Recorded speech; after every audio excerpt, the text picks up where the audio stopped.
Happy Wednesday. Welcome to the Scoop Order. One of our top targets sets a commitment date. Good news coming for the Buckeyes. We're going to break down what Kaden Dixon Wyatt's Wixon. That's going to be his new nickname. What his commitment is going to mean for Ohio State going forward. Can Brian Hartline close this one? Best receiver in America left on the board behind Chris Henry Jr., but this kid is a really good player, and he's Chris Henry's teammate. So we're going to break that down, take your questions as always. We appreciate you guys joining us on this wonderful Wednesday as we are plowing through the offseason. The coaches are crisscrossing the country. They're on the road right now. And we've got a lot of intel coming in, a lot of great recruiting stuff on BuckeyeScoop.com. If you guys don't belong to BuckeyeScoop.com, now's a great time to join because we just extended Bill Greene's contract, who's the best recruiting guy on the Ohio State beat. We have Funky Buckeye, who's been killing it. You guys know him from the podcast network. He's been killing it with recruiting intel. And we're adding the Buckeye boys on Monday and Thursday to our network. They're going to have a show that leads right into our show. So you'll see Mello and Devin on here, familiar faces, great friends and the family of Buckeye Scoop. So yeah, this thing is getting powerful. I love being a part of what we do. If you guys enjoy our content, please give us a like, click subscribe, also click that little alert bell. Again, something you can do to help us out is give us a follow on Apple Podcasts. Again, search Buckeye Scoop.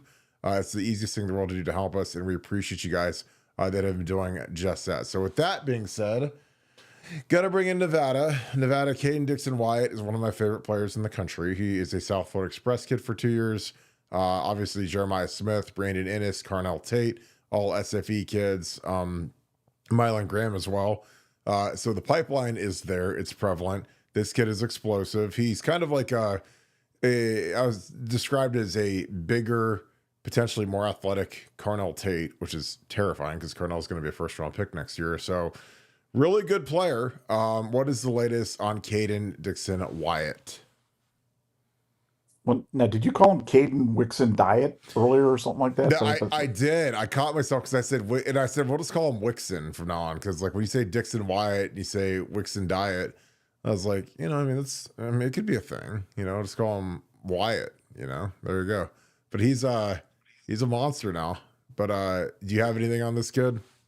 Yeah, well, look, this is a situation where, it's kind of the classic, in my opinion, two-horse race between Ohio State and Oregon.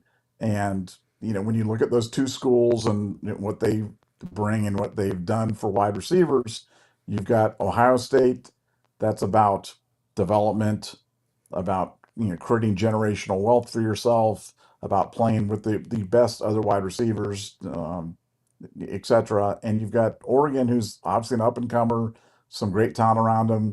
But the biggest thing they've got going for them is Phil Knight's megabucks. So this is going to be an interesting one to watch. Ohio State feels like they're in it. None of the schools have been told that they're not. So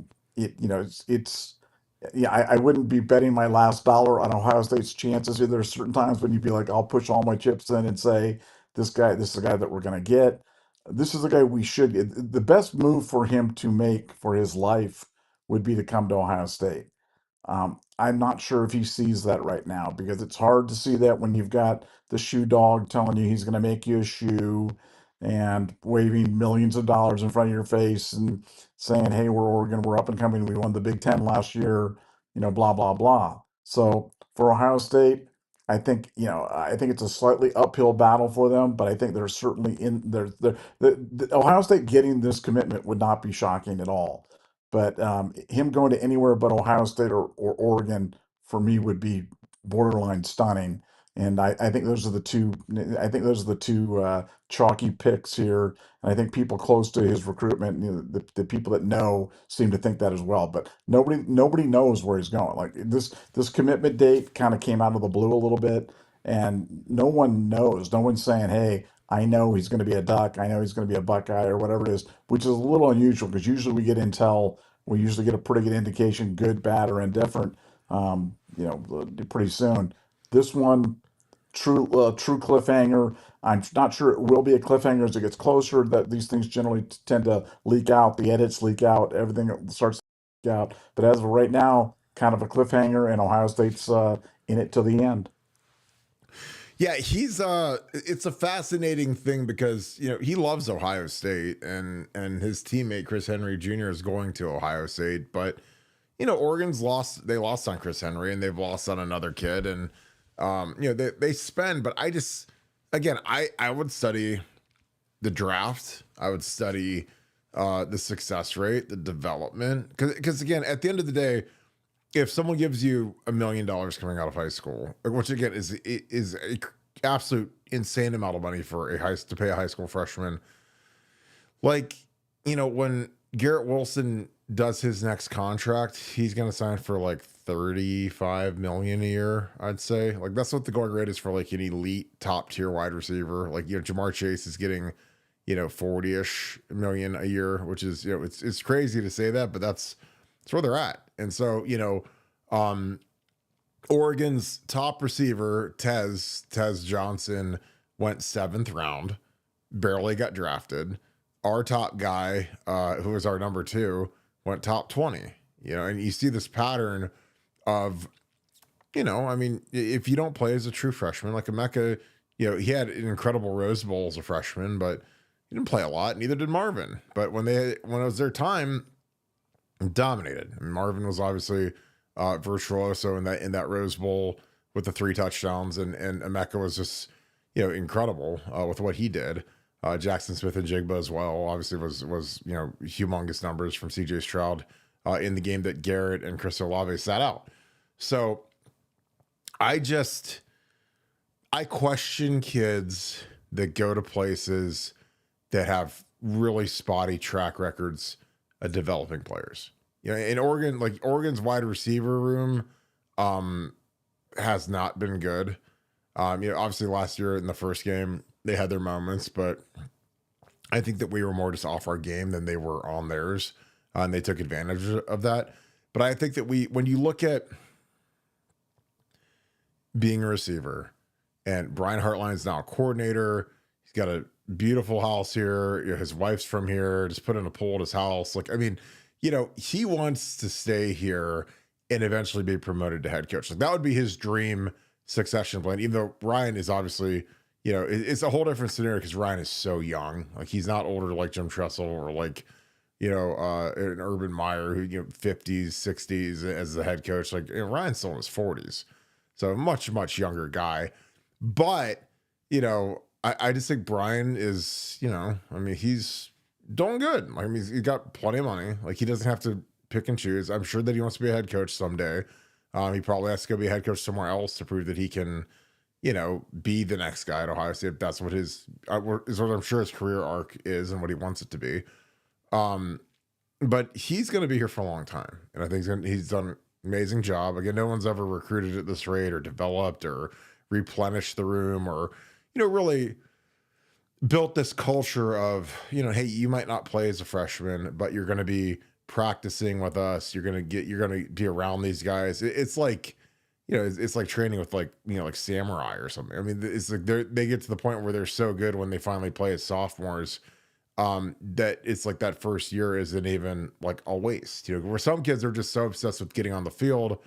I think that the development arc and path is the smartest, most prudent way to do it, unless you're JJ. JJ, who's the best freshman in school history, he's different. But none of these kids are JJ. So, but I'm excited for this kid. Again, I know that when you got Brian Hartline on him, again, I would just point to the most recent draft and say, look, and look at our draft next year when Carnell will be a first round pick, and then the following year where JJ will be the first overall pick in all likelihood.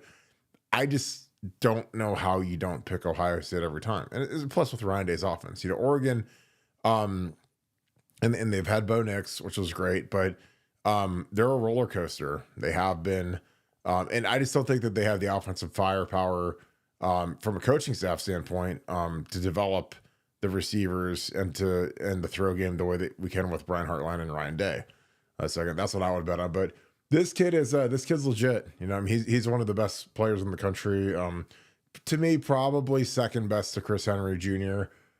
Chris Henry's just a different cat. I mean, when you're 6'6" or whatever Chris is, that's just a different type of nightmare that you have to experience. But This kid's good. And again, he plays the Nevada. Would you say that, Mater Day, this is the best high school football in the country? I mean, this has to be a top 10 team year in and year out and super high level. Like how high would you rank Mater Day versus some of the teams from Georgia, Florida, and Texas?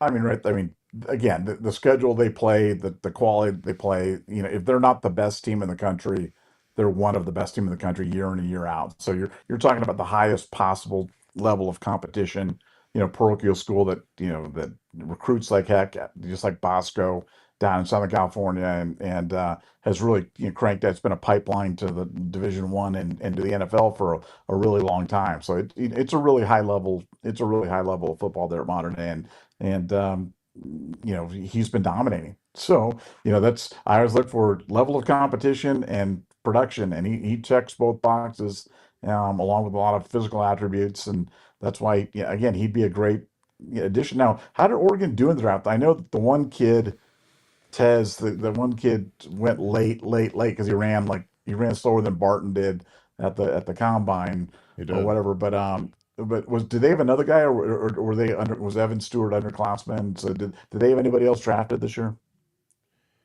Um, well, they had Birch, they had the defensive No, tackle, the defensive end. What is it? yeah, no, I'm talking about wide receivers. No, because the only other kid that I think was a prospect was the kid that spit in Davison's face and he went undrafted. Because those were their two Interesting. starters. It was Tez and the other, and Tez went like seventh round. I mean it was painful. I mean he was slow and small and kind of everything. I mean it was, I mean he literally almost, I mean he was 235, so he was right around the Barton line, which was, I was like 250, I think. And yeah, so that ain't good. Like he ran like, for a guy, for again, because a lot of these guys, they use these analytic monkeys that do their little dance. 5'10", 154 pounds, and he ran. What did he run? He ran like a 4.7 or something. No, he ran a 4.51. So a 4.51, which was adjusted. I think like when it was on TV, he was like a 4.6 or something. Because like when you're 150 pounds, like you got to run 4.3. Have to. I mean, if you're gonna play in the NFL, like you can't run a 4.6 or whatever. But it got adjusted down to a 1.51. His 10 split was a 1.53, which is really slow. Vertical broad was fine, but again, sometimes guys have bad days. But his athleticism score was literally, out of all the wide receivers, it was 41st. And I don't know how many receivers they have at the combine, but I can't imagine it's much more than 40. So it's I mean his grade just sunk like a rock after it, and all the analytical things basically took that off the board. Because like I said, if you're that small, you have to be the fastest. I mean, you have to run 4.3. You can't be 150 pounds and play in the National Football League and expect to survive unless you're the fastest human being on the field. Which obviously he wasn't. Like, yeah, like Travis Hunter was very top of the class. I'm just trying to see how many receivers they had. 'Cause I would say that they didn't have more than, God, I'd say 60 or 70. So he might have been the very bottom. He was in the bottom 5 in terms of his athletic grade.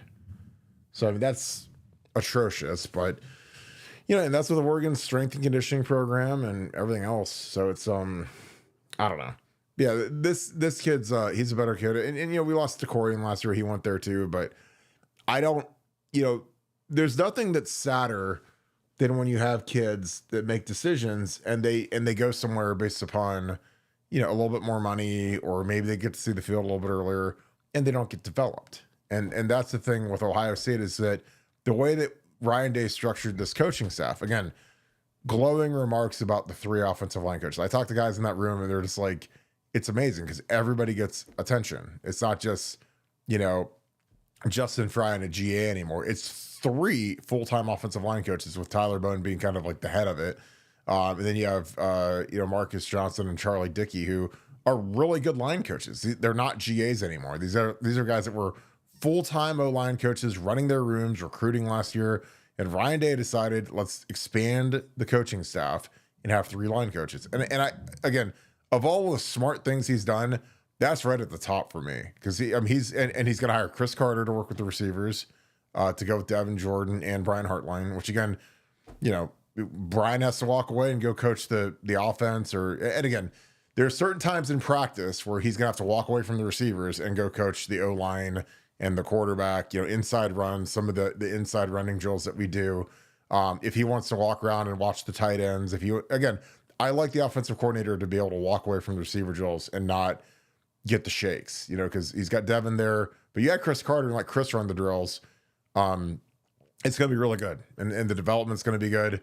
And I like having a guy who might see things differently, who might have different knowledge of Brian. They're both, in my opinion, excellent. And Chris, who's a huge friend of Buckeye Scoop, he talks about how Brian is excellent at technical details and running a room and all of that. But, Chris has, different ideas that sometimes can be better. Again, like that's the thing with Brian is I think that'll be really good for Brian's growth. Much like when Chip Kelly showed up last year, I thought that, the most outside of Will Howard, the biggest, or the 2 biggest benefactors of that would be Ryan Day and Brian Hartline. Because, Ryan Day can actually leave the offensive line room and not have, or leave the offensive staff room and not have a stroke. Brian Hartline can learn how to run an offense and how to run a room and how to be the tip of the spear, running everything, because Chip Kelly, he walks in to run an offense and he's like, this is a cakewalk. He the head coaching thing, he wasn't about that life, but running an offense, as good as there's ever been in the history of college football. So, and he proved me right by winning a national championship and basically running the best offense I've ever seen at Ohio State. So, and people can argue with me when I say that last year's team was, in my opinion, the best Ohio State team ever, but they had the most guys drafted, and they had guys drafted high. And the funniest thing is at the end of the year, they weren't even operating with all their best players. Your Josh Simmons was out and Seth McLaughlin was out, and the team just kept getting better and better, which is incredible. Nevada, your thoughts on that? Because again, and then we'll get into some of the the extensions for Buckeye Scoop, but I think that with what Brian is doing, you're crazy not to come here at this point, because this room it's just like a flywheel where it just keeps perpetuating greatness. And it's incredible what's going on in there. Well, yeah, for wide receivers right now, the one question was going to be, how was Ohio State going to keep Brian Hartline tethered to to the school when it's strictly the wide receiver coach? And I think that was a legitimate question. And I think people that were saying, oh, he just wants to be a receiver coach forever and ever, had their head in the sand. And I never felt that was realistic. I felt that they had to find some sort of path for him up the depth chart, and they were able to do that. The Chip Kelly move was bad news for Ohio State, but good news for Brian, because it was the time. It was his time to step up, become the play caller, retaining the position as wide receivers coach, which is kind of an odd combination. But that's why they're going to get him some help and bring him some additional bodies like they're doing with all the position groups. But now you've got Brian Hartline, a young guy who's going to be an offensive coordinator for a while, and he probably believes that he's going to be the next head coach at Ohio State if and when Ryan Day rides off into the sunset, if he's able to string together 4, 5, 6 good years as the offensive coordinator. So there's no reason to believe that the train of wide receiver development is going to stop anytime soon. And if you're a high school kid and you have a chance to go on a committable offer to Ohio State as a wide receiver, you want to go to the NFL, I'll just put it out there right now. You're stupid if you don't take the offer and go to Ohio State. You're just dumb. You are. I don't care how much money you're being offered by Oregon, it's not enough. I don't care how much money you're being offered by Texas, it's not enough, because those schools don't develop wide receivers at the same rate and with the same consistency that Brian Hartline does at Ohio State. So you are playing Russian roulette with your future over a few $100,000 or whatever it might be, and that's just a sucker's bet, and it's just stupid. So I hope he makes the right choice, and I know Ohio State's rooting for that, and I know JJ Smith's working on that right now as we speak. So go JJ. Yeah, JJ's tweeting at him, and Coach Dirt, who's a great friend of Buckeye Scoop and his SFE coach, South Florida Express, He's saying you guys know where to go. And again, like you're not upsetting the apple cart. I mean, you come to Ohio State, man, you're gonna get turned into a monster. And again, like I said, I hate when these kids go elsewhere and then you look back in 3 or 4 years and you're like, man, I remember when that kid was the bee's knees, and then he ends up going 7th round or undrafted or whatever. I mean, I remember Anthony Cook was a kid in Houston, Texas, who was a 5-star superstar cornerback. And I remember I sat at a game with his mom and Texan Buckeye, and nicest kid in the world, really good looking kid. Jeff Okuda was from down there, and he went up to Ohio State, became the 3rd pick in the draft. And I was like, this is where you should go, because this is when we had Kerry Combs and Kerry was cooking, and we were Marshawn Lattimore and Garyon Conley and Denzel Ward. It was like a 1st-round machine gun. It was kind of like what Brian Hartline's doing now. Kerry was doing with the corners, and he goes to Texas and didn't work out. So it's unfortunate, because like I said, I haven't seen a team be as productive putting in more variety of players into the league than Ohio State right now in history. I mean, because we're putting quarterbacks in the league. I mean, Justin Fields signed a $40 million a year deal. CJ Stroud's going to get a huge deal. Our running backs are killing it. Again, I watch the tight ends, and when I watch Colson Loveland and Tyler Warrenbeth go inside the top 15, I'm like, could that not be Max Clare next year? If he has the year that we think that he can do, and you feed him. And again, like, it's not necessarily about production, because Colson Loveland, who's a fantastic player at Michigan, didn't have like humongous statistics, but when you get to the combine and you run and you test and they see how big and physical you're, like, that's what Max Clare is. And there's no reason that, in terms of being that athletic tight end, that couldn't be him. So I don't know. It's exciting.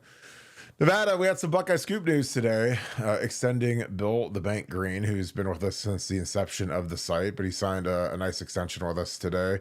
Talk a little bit about that, because again, Bank has been around in this business for a long time, came up with you. What does it mean that Bill Greene has now extended with Buckeye Scoop through 2028? Yeah, exciting. I mean, it's exciting news having, Bill and I have been together for a long time. Him and I literally started the business together decades ago. And, having him on, just, look, for you and I, we both love what's going on here. We love the way the site, the trajectory of the site. We pride ourselves on having the best inside information in the business, and that we're not even close. And on the recruiting side, having the bank, you've got the best recruiting information with the bank and Funky Buck and the Oracle. You've got great recruiting information as well. So yeah, keeping Bank was really important. He's a different kind of guy. I mean, Bill's less effusive in his praise. He's a little bit more measured. He kind of balances out kind of your and my zaniness, and I think that's one of the things. I like having diverse viewpoints on the site, and Bill certainly brings a different way about doing it, and he's been doing it for a long time and doing it really, really smartly. And yeah, he's going to be here for a long time, and hopefully we're all alive around when his contract's up, because none of us are getting any younger. And but Bill is like a fine wine; he just keeps getting better. So we're really excited to have him. Yeah, I agree. It was a nice day today. I mean, we announced it. He put up a really cool message on our site to announce that he's rolling for basically 3 more years into 28. So it's again, it's a good time to be on BuckeyeScoop.com. The site is insane right now. Like it's more active than every Ohio State site combined at this point, because I check most recent threads and activity, and it's cranking right now. But like I said, it's the core, the stars are all aligned. They're all together. And we've got some really good contributors we've been adding to the mix. So we've got a really deep bench right now, which is exciting on our site. So if you guys aren't members of BuckeyeScoop.com, that is it's the spot to be at, man. Again, I'm so proud of where the board is now, especially right now in the off season, where we're really digging for the goods. Because this isn't game week. This isn't Texas week. This is May. This is where the coaches are out on the road, and you're getting some good intel on what's really going on from our side, from our recruiting guys. So good place to be at right now. Nevada, we got camp starting up in June. Coaches are on the road in May.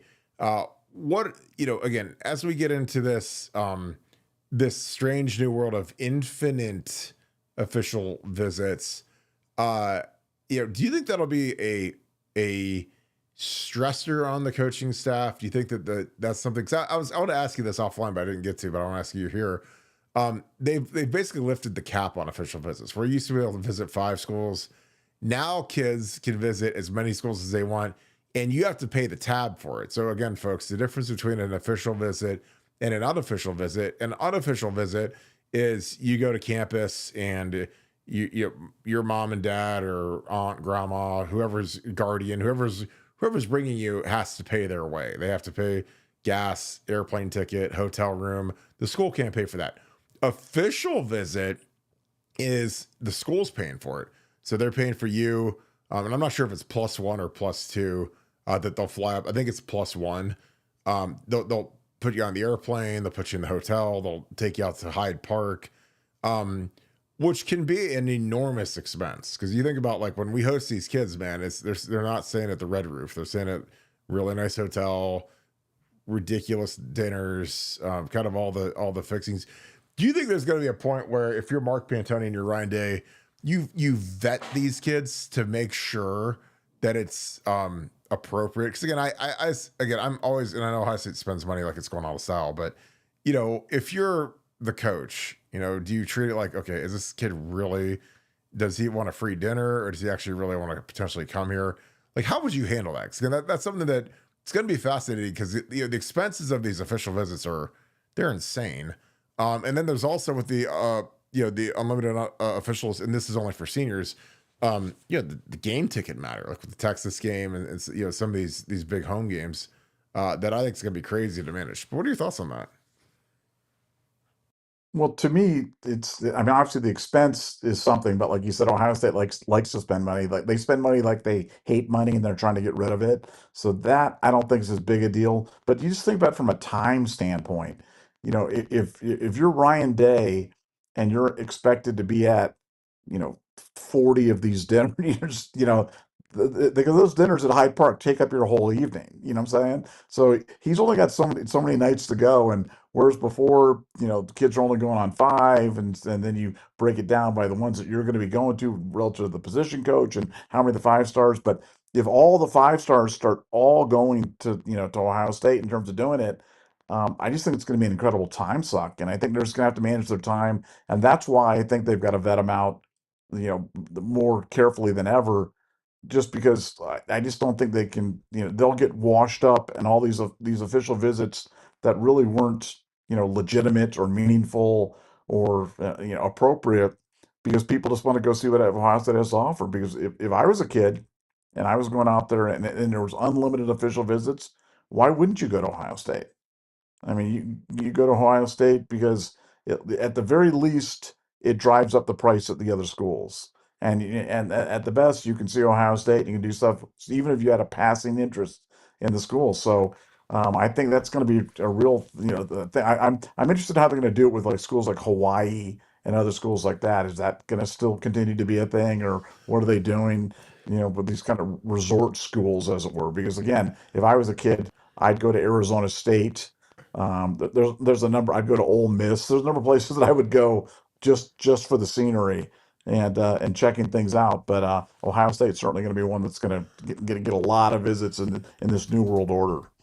Well, yeah, that's the thing. Like Hawaii was always real strict. It was like you had to be like committed, or it had to be like super real to go there, because obviously everybody would go take a free airplane ticket in 3 days in Hawaii. But it's real for like Miami, the Hurricanes. The real for Arizona State, USC, UCLA. Like, I mean, the more like, I guess you could say, beautiful parts of the country. And God bless, I love Ohio to death, but this isn't like a huge vacation destination for anybody. But like it was just something that kind of crossed my mind, because if you're a kid and like, because some of these kids are taking 8, 9 official visits now, and I'm like, well, I feel like every kid deep down knows where he wants to go.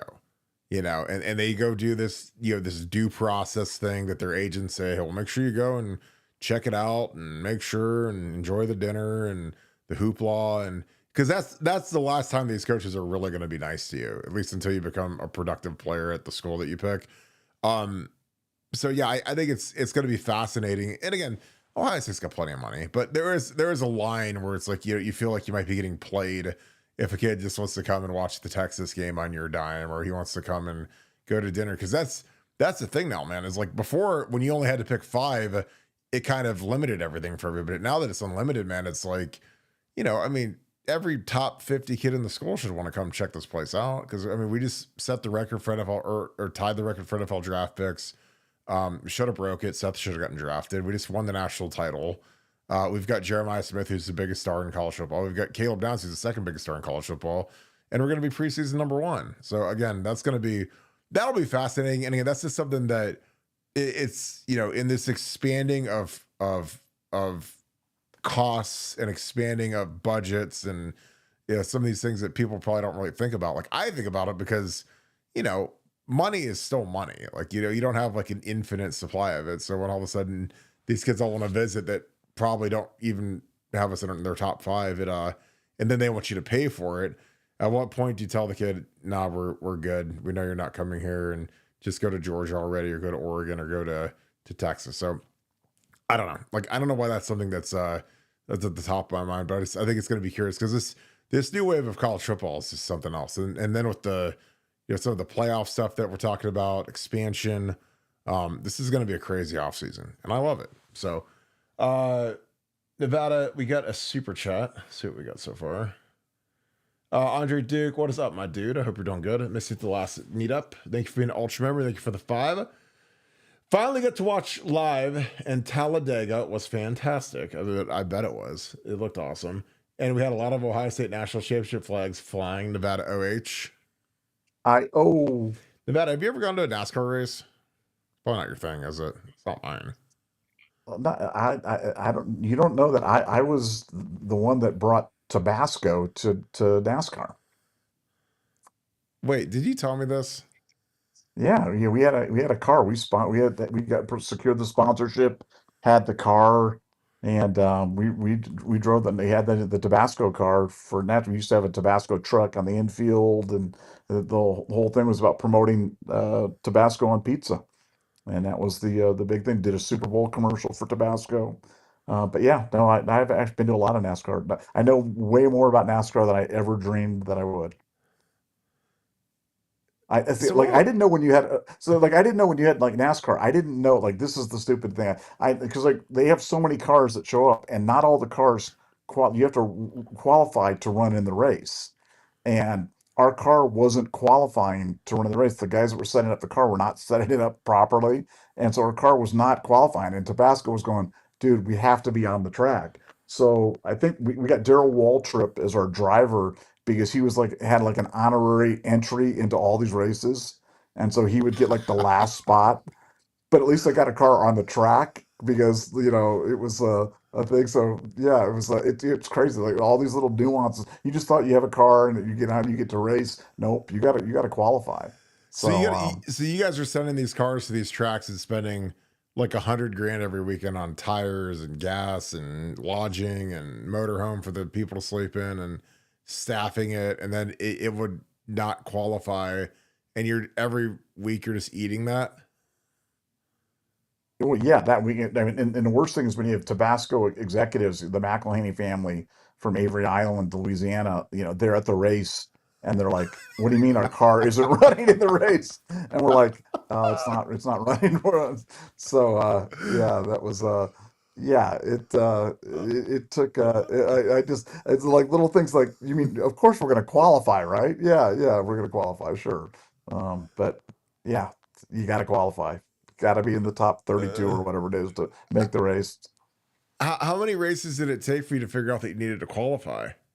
Like, did you turn on the TV like week 1 and say, all right, let's go, let's watch the Tabasco on the pizza car go rolling? And well, our guys, we didn't realize that we had a problem, because like our first few races, like we qualified like on the pole one race, and so we were like literally like the fastest qualifier, And then they just wanted this thing where the car was just going slower, and we couldn't get the car on the track. And but I had just that's the one thing I had not factored in, was that our guys were incompetent, that they couldn't get us a qualifying car on track, because we were spending millions on this car. And but yeah, the Tabasco car, that was a big deal. But yeah, there are honorary starting things you can do to get your car on the track, and we used the advantage to make sure that that car qualified enough, got on the thing, because we had to keep that sponsorship with Tabasco going. I mean, did he do anything with it? Like, did he ever like finish like top 10 or top 15, or was he just like tooling around and collecting the check Nah, from you? nah, nah. There was no great story like he started from the back and Ricky bobbied it to the front, or no, it was nothing like that. He started from the back and generally stayed in the back. Just, but he He was started on the with track, man. you're sitting with the back lane fans like, watch him go, and like he's like still in the back, and then he like cuts all the way. It's like, nah, he stayed there. Just try not He to get stayed hurt and there. collect that check at the end of the race. Just He's drive like around. We want to drive around for uh, 500 miles, guy. We just want to see you on the track. he's like, man, he's taking another pit stop. Oh man, he's like eating a slice of pizza right now in the middle of the race, and you're just like, hey, you get what you Yes. pay for, man. You get the honorary guys. He just wants to see that direct deposit after the race, and then all of a sudden it's like, If yeah, first of all, if you've never tried Tabasco on pizza, man, you're missing it. Tabasco on pizza is like a cheat code. It's so good. it's meta. It brings out all the flavors of the cheese and all that stuff, man. It's so good. It really, really is good. It's like the Chris Henry Jr. of toppings for pizza. The Caden Dixon Wixon diet. Caden Wixon diet, baby. I love that. Uh, Caden Wixon diet. all right. Well, since we jumped the shark and we had our diatribe of the legend of Nevadabuck, my God, some of the stuff that you've done is just always hilarious to me. All right, let's wrap the let's wrap this thing up. I wish, like, just knowing you, I wish that I could have like been on the call when the billionaire family that owns Tabasco is like, hey, is our car that we spent all this money on supposed to be in this race? And they're like sitting in like their luxury box, and you're just like, Yeah, why, yeah, yes, like, oh, that we didn't know that we that needed to did qualify. those were uncomfortable conversations. Those are He's like not he's like, good. Nevada, as a gentleman, I want you to make sure that we're going to get this car on the track. And I'm like, I will do my best, sir. We'll do our best to get him on there. I would love to do that. It'd be wonderful. Yeah. So let's figure Yes. out a loophole, and you found the loophole. That's what matters. Yes. Yes, indeed. Oh, all right. Let's wrap this thing up. Any final thoughts on the Kaden Dixon Wyatt hour? Kaden No, Dixon just diet. look, if you're not a member of BuckeyeScoop.com, you're really missing it. This is these podcasts are fun, but the board is just, it's a lifestyle. Being on the board is just great. Best 30 cents you'll ever spend.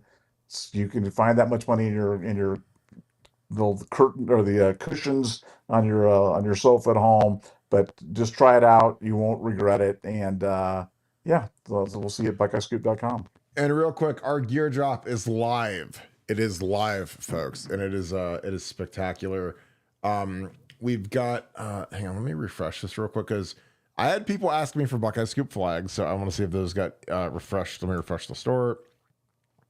You guys can go to repthescoop.com, repthscoop.com, and we are designing for this drop a Scoop Had It First shirt, because somebody hit me over the head and said we need a Scoop Had It First shirt. So by golly, we're gonna do that. Probably make a hoodie too, as you guys know that the Scoop Had It First. So we've got our blackout cap. We've got our Urban Meyer. The Urban is really popular. That thing's flying off the shelves. So make sure you guys order it. I don't want to hear it if you guys haven't ordered it, because this is it's probably our most popular piece is the Urban Meyer quarter zip, because he literally wears it. He wore it on the Big Ten Network, and everybody's like, I want my Urban Meyer white quarter zip, because that's like his thing, the white pullover. So it's very fashionable, great for golf, for all you golfers out there. We have our national championship line, hoodies, t-shirts. These are great for when you guys go on vacation this summer, so that you guys can rub it in, especially if you guys go anywhere in the South, especially Florida, especially Myrtle Beach, like wherever, Hilton Head. I know you guys love to rep Ohio State stuff, so rep your Scoop stuff as well. We get the blackout gear, which I'm getting all of these. I love this. I love the blackout stuff so much. And we have the traditional Buckeye Scoop shirt and also hoodie. So again, Rep, R-E-P, the T-H-E, scoop, SCOOP.com is the site, and you guys can jump on there at your leisure, check the gear out. Again, the gear it's amazing. It'll be printed as soon as the store is closed. Again, I'll just put it up on the screen, repthescoop.com. It'll take you right into the store. Super easy to do. And again, I hope you guys enjoy it all. As always, we appreciate you guys. If you guys enjoy our content, please leave us a like, click subscribe. Also click that little alert bell. Again, you guys are absolutely amazing. We appreciate all that you guys do to support this channel. The gear is awesome. I wear Buckeye Scoop gear every day, so you guys can too. But again, this is such a pleasure right now. The recruiting stuff is going crazy. You guys should really consider joining BuckeyeScoop.com. It is by far the most active message board, and it's been crazy. It's been a crazy day since we announced the Bill Greene extension. So we're firing on all cylinders, and it's a blast. So, but again, if you guys want to help us out, please leave us a follow on Apple Podcasts, which is huge. Oh, we got one more super chat from our boy Mello. Let me get this on here real quick. Mello. Funky and Devin are interviewing Jameer Brown tonight. So make sure you guys check that out on Buckeye Boys. That'll probably be right after us, probably at 8. So check out their channel. Again, I appreciate those guys. Thank you, Mello. And thank you, Devin and Funky. Keep killing it. You guys are doing a great job. But yeah, I just appreciate you guys so very much. So thank you so much, Buckeye Nation. And thank you, Scoop family. Again, I appreciate you guys for all that you guys do for us. And again, this show is incredible. And I hope you guys have a great night. So we'll see you guys tomorrow. You guys have a great night. Go Bucks.